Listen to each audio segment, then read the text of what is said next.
Welcome, welcome, welcome. This is Adriane, your quantum love coach, founder of the newly founded Global Love Coach Academy. And we are jumping a big step ahead now. I haven't been online for almost 3 months, actually longer than 3 months. My last real Venus talk recording for this podcast series was done in Germany just before I departed for Portugal. And I had a very, very creative and very engaging time in Portugal, but also a very physically challenging time. So it was super hot. It was very, very different to any climate I some sort of know from Southern European countries. It was difficult to get to the ocean. It was really not completely my cup of tea, if I may say so. But then there was this other side to it, that I met amazing people, that there was a beautiful connection to a very old, very dear sisterly friend I hadn't seen for almost 30 years. And also there was this real awakening that in Spain, in Portugal, is a big group of people seeking help, learning about love and relationship, as there in these two countries is the absolute highest divorce rate on the entire planet. Spain and Portugal carry 94, this is the number, 94% of divorce rate, which is the highest in the entire global average of what we know. What it means, we're having 100% marriages and 94 out of 100 get divorced again, which then told me another story that obviously has to do with mentality and not being very expressive and loud. I found Portuguese people very, very gentle and very kind people, very almost held back people. And here comes the interesting part, if we speak loudly, if we speak out, if we express ourselves a little bit more than the average, mentality, or how can I say, personality of particular cultures in the world, then we find it very, very simple and very easy to not speak what we actually really, really want to say and want to express in our very, very deep, most important parts of our lives. So I want to actually really encourage this whole podcast today to also me having the courage coming back and speaking after a time of other, not just physiological challenges, but also, changes in our family. I spoke about the grief, having lost a grandchild through miscarriage. That obviously triggered in some people a kind of a reaction. And that reaction of others had in me this result that I stepped back and thought, can I really honestly utilize my very own webcast and podcast as something to speak about what's really going on in my life, bringing into context what the world is really all about. It's about growing, learning, and helping each other as humans to understand who we truly are. And there was this moment where I had to rethink why I really do this. Do I speak because I feel I have to say something that is really important about my own life, which I hope that others take as a lesson, as a learning for themselves? Or is it something that I simply, voice to tell the world that there's so much more pain and so much more, interesting and important evolutionary steps to consider in our humanity, that we often forget that we are not alone. So I came to the conclusion to just let it settle a little bit and get more clarity. And while I was getting more clarity, returning back to Bali early August, my life got really intense and wild, and realizing now is the time to build this academy. And with a lot of great support, we are now a team of 12 people working in my company as contractors and employed team. We are beautifully preparing our first training of making love coaching accessible for a certification here in this part of the world, particularly for those who are willing to fly to Bali or travel to Bali to be with us for the several modules per year to really get into the depths of what love coaching really means in a more comprehensive, more heart-centered and more broader way. So now I want to shift this whole conversation to something really triggered by this idea I spoke at the beginning. What is it? Why are we speaking out? What is it when we speak out? And is it here for really helping or not? And I think the first big lesson is it helps us. I want to be really honest that with everything I do here and learn here at this very stage of my career is really trying how much more I can push myself to really be ready to share everything that sits as depth and as width and as wealth in my inner self, having shared only partially with many, many people I coached and, acted as a healer or muse or, conductor for their transformation. Here comes this interesting part that I really, really decided I just do it and I learn along the way. And I believe I said right at the beginning in one of my first podcasts here that forgive me if it's not as perfect, forgive me if I'm not sounding like the ultimate speaker who has completely prepared what she is doing every time she is starting the camera. No, it's also this interesting part that I'm really, really, really excited about, just seeing what happens when, the camera moves and I speak into what is a cold room of my very own truth. And I met a very interesting man here in Bali only 2 or 3 weeks ago. Many of you know him. He's very, very, very well known as the creator and the conductor of the podcast Diary of a CEO. We're talking about Stephen Bartlett, who came to Bali and conducted several events, not just one. And I took the opportunity to attend as many as possible. So first I bought a ticket for his big evening in Nusa Dua. He was making an official Bali public appearance, and there was the opportunity attached to be invited for a VIP meeting before this event, and I managed to be invited for this VIP meeting, really not just in buying a ticket, but really being invited to join the group, which was wonderful and very, very exciting to meet also other new people I hadn't met before in Indonesia. And then there was another event that was conducted and created as Future Summit.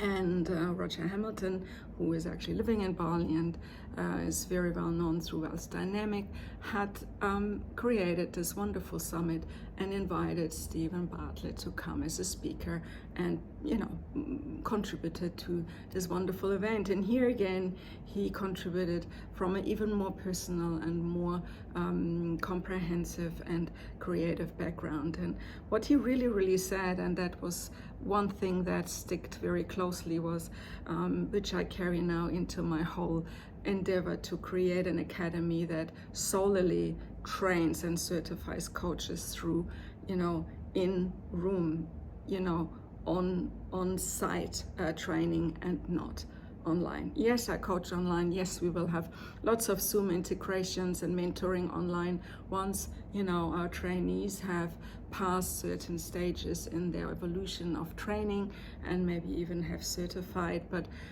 generally, the idea is to get out of this rat race, to say we can do it all online. Let's just have these 12-week trainings programs, give them certificates, and then they have never ever even sat in front of a trainee buddy or somebody they personally know to exercise what really is happening in their own world, in their own inner world, reflecting to the learning their experience while becoming a coach. So for me, coaching is something very multifaceted.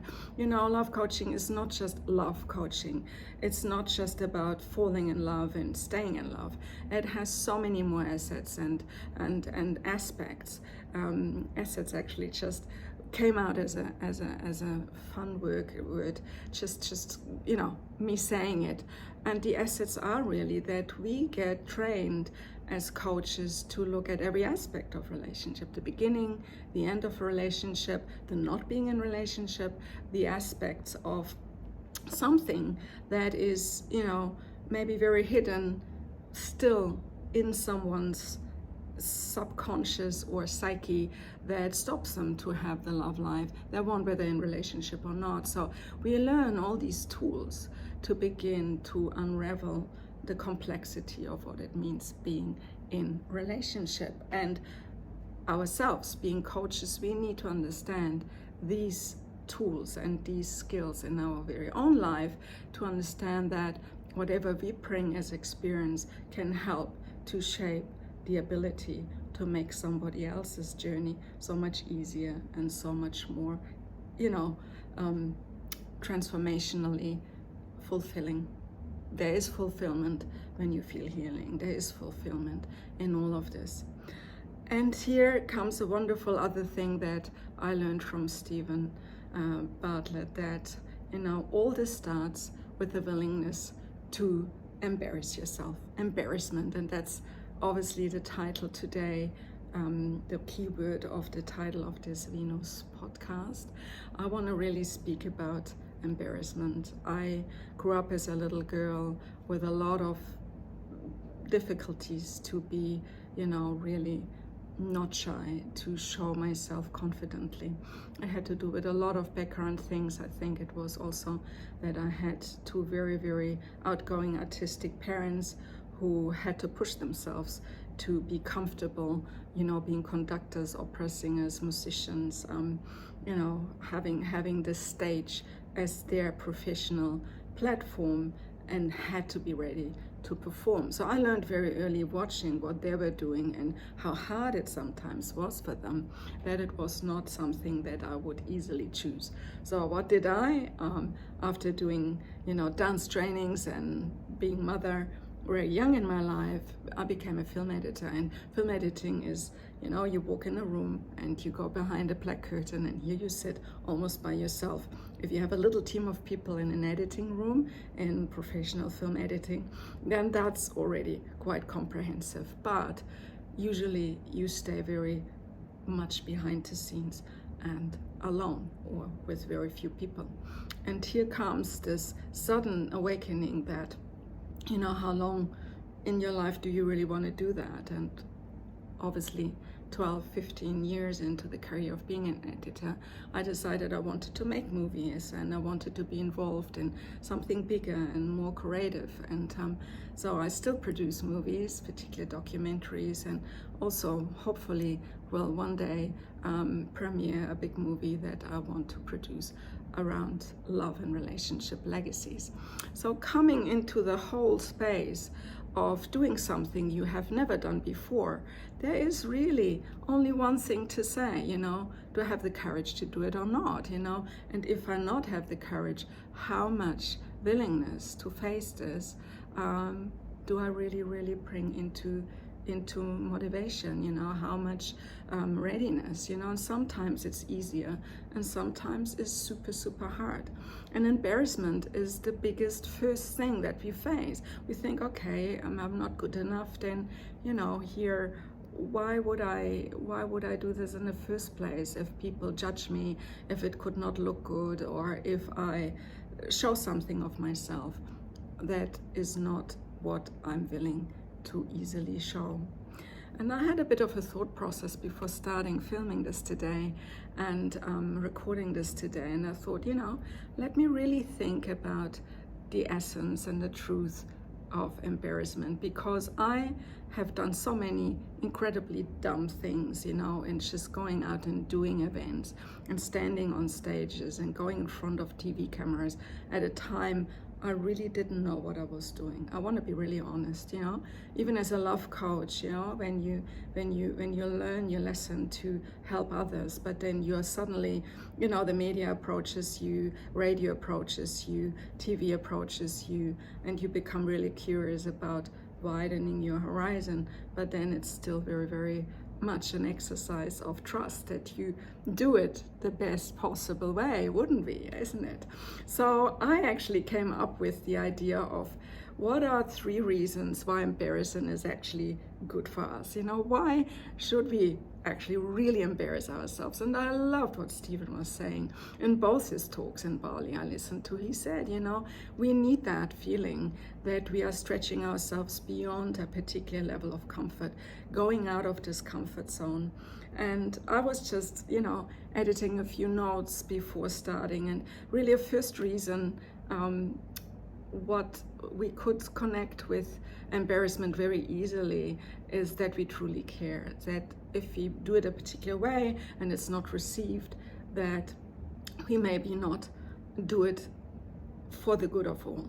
And I think that's a very valid point, that we often bring something into motion and want to speak something, but then we are probably not really exactly the way understood as we think we want to be understood. All right, so embarrassing also, or as embarrassment, embarrassing ourselves is a gateway to humility and humor. So the humility aspect, really, that it makes us a little softer, a little sweeter when we're actually standing there and realizing that we are suddenly completely exposed. Working with a lot of people, particularly in business, who have fear to fail, there's very often a story of something embarrassing in their early life attached to it. So, standing in front of the class and the teacher says something really, really very judgmental, and the whole class is laughing, and we are thinking forever we cannot do it again. I had a situation like that when I learned English, and I really missed to be easily, integrating basic English words. So with every language, it takes me longer than the average. But when I learn a language, then suddenly there comes this point, it really flips, and then it's almost like natural for me. If this English teacher, when I was 13, would know, and I don't think she's alive anymore, her husband was a very famous author and writer in German political literature. But I'm just sharing this story. If she would know that I immigrated into New Zealand only, 10 years after finishing high school, and actually now speak in front of cameras and completely conduct my professional, personal life to 90% in English, she would have completely never believed that. So here comes this interesting part, and yes, it happened. I stood in front of the class. She asked me these basic questions. It was, I think, the 2nd or 3rd English lesson ever in school, and it was very simple phrases, but I couldn't really recall them as easily. And here we are. Did I overcome my embarrassment to not speaking English the way others perceive it's the professional norm you appear? And I know my German accent is very strong even after 33 years not living in Germany. Yeah, and there's another thing, why it's good for us. Embarrassment burns away an ego shell. And I think in standing there in a little bit of a more frail and vulnerable state, when we suddenly realize that we are doing something that stretches us and we are feeling the energy coming at us. I mean, do you know the moment when you stand somewhere and you feel what people think about you? Even right now, there might be some of you who think, what on earth is she doing? Is Adriane really there where she wants to be? Better stop talking.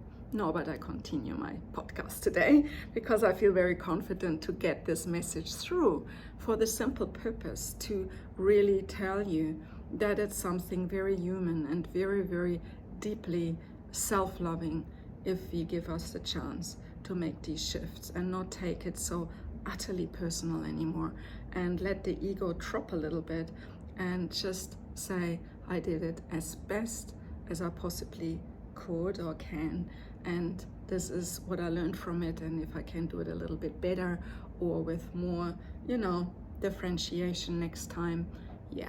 And there are speaking coaches out there, and there are people who want to tell me how to do it right and what to say. And I tell you what, I never ever have a pure script. I have a few notes here, but I never have a script for anything I record in this fashion. So 3 transformations that happen when we embrace embarrassment. What is it really doing when we really embrace it? What is the next level up to these general goodies we are getting from it? The first one, it really transforms into confidence. There is a moment where embarrassment doesn't exist anymore. And I want to be really, I don't know embarrassment anymore. I just don't.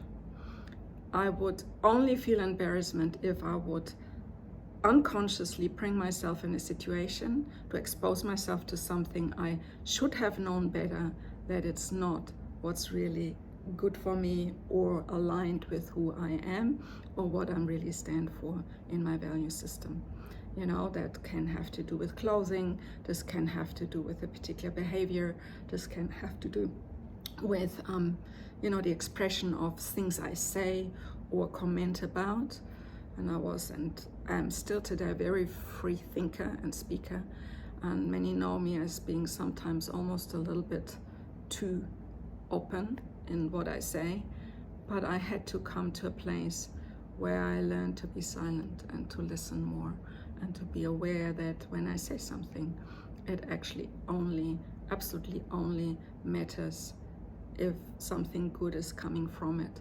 So this whole world of where we gossip and where we go into this whole spin of wrong or right or judging or something, I have, you know, as much I have moments, I have things to say, but I try to express myself in a way that I'm really, really clear about helping somebody to understand me or helping the situation to be resolved, rather than getting my ego needs met.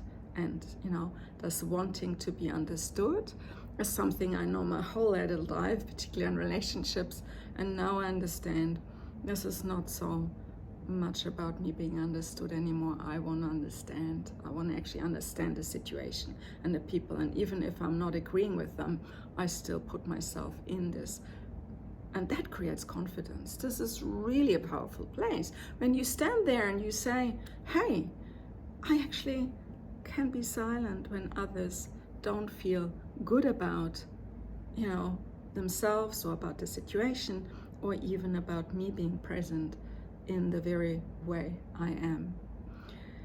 Second part is it deepens connection. Embarrassment creates vulnerability, and I think the vulnerability and that softness and the honesty and authenticity that comes with it is such a beautiful thing to get closer to people.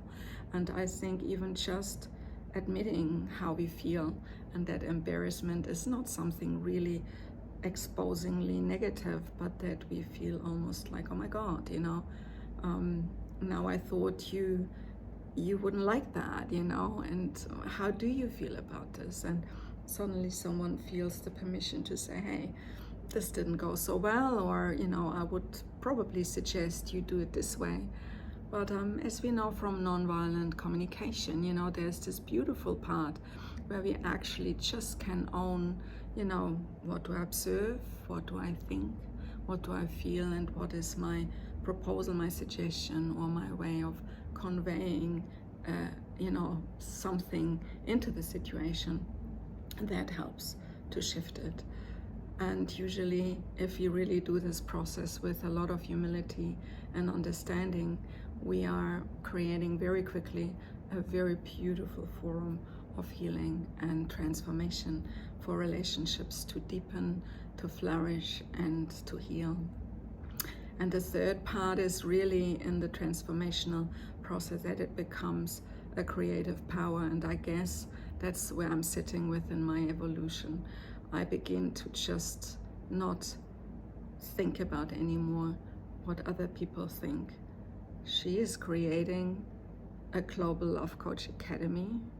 What is that? You know, I'll leave all the other words out now, but why would she do that? Why she? Why now? Why in Bali? Why this way? How? And there's all these big questions with the question mark right after.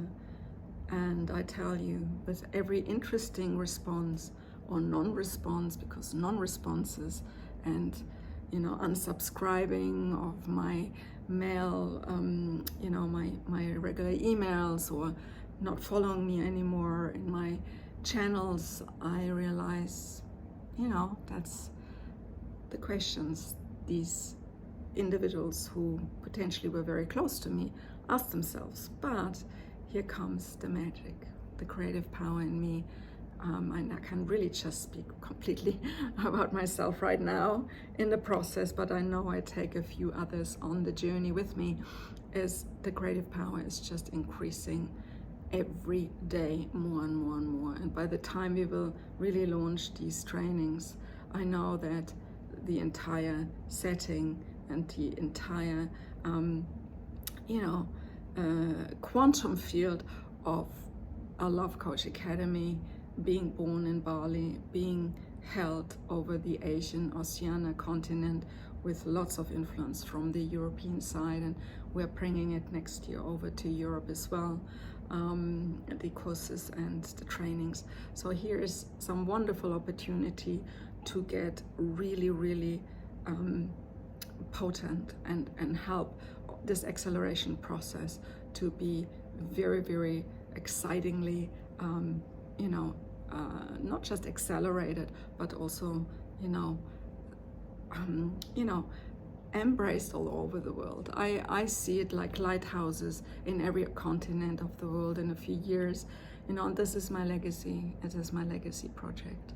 In the age I'm now, with the history of my personal and health situation, and having had many years not being in really perfect, you know, situations to do it completely the way I wanted to do it. And now I suddenly, with a lot of praying, with a lot of faith, with a lot of encouragement, and also courage within myself, and with a lot of willingness to embarrass myself, I'm coming to a next level of true creativity.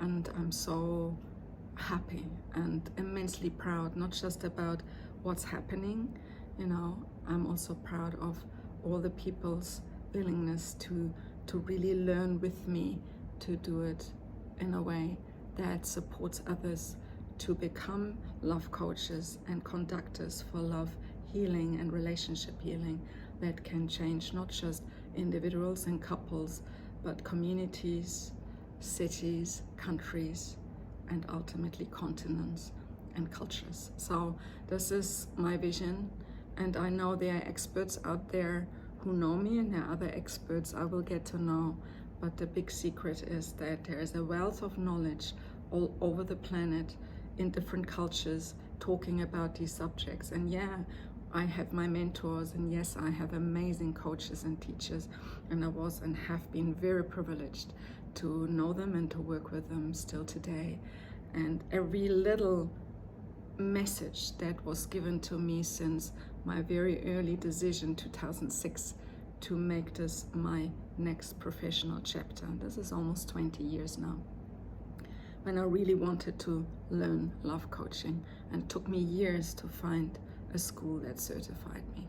So now I have the ability to give all this self-learning, this self-knowledge, this self-loving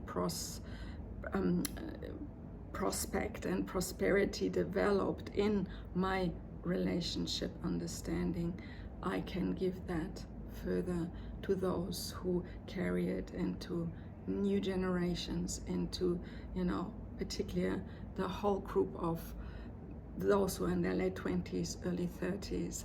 I'm so happy. I have already, you know, a few really young coaches wanting to come on board, and I see the opportunity for something amazing to happen that enlightens, you know, not just those of us who have done it and had not just one marriage and have adult kids. Now we can actually work together with a generation of young adults who are, and I see this in many young people, they are so much more conscious than the generation just right after me.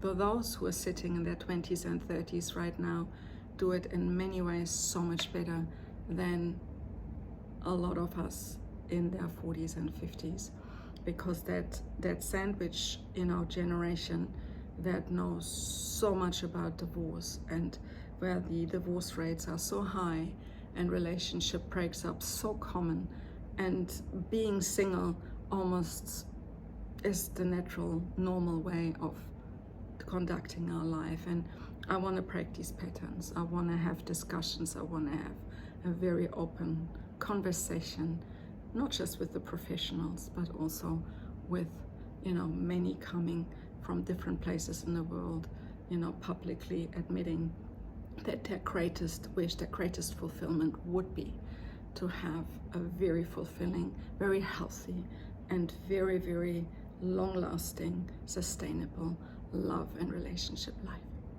I thank you with all my heart for listening today. I know that a lot has been shared today, but take embarrassment in your own hand, and I hope I can inspire you a little bit with what I have to share today.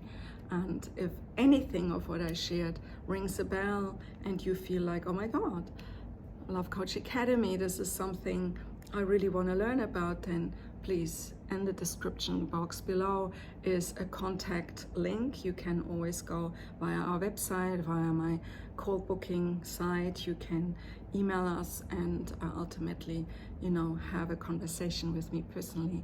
And I'm more than happy to meet you and to see how we can collaborate to make your love life or your career life really, really deeply fulfilling and bringing more love and more intimacy into your entire existence. All the best, with all my love from Bali. It's Friday, it's Venus Day, 17th October, I record this, and I'm so happy I'm back. I'm so happy the confidence and the words are coming naturally again in the midst of a lot of, administrative, creative, and, content creating work for everything we do to create a wonderful platform and academy for all of us to study together, a network for love and intimacy shining all over the world. Thank you so much. Namaste.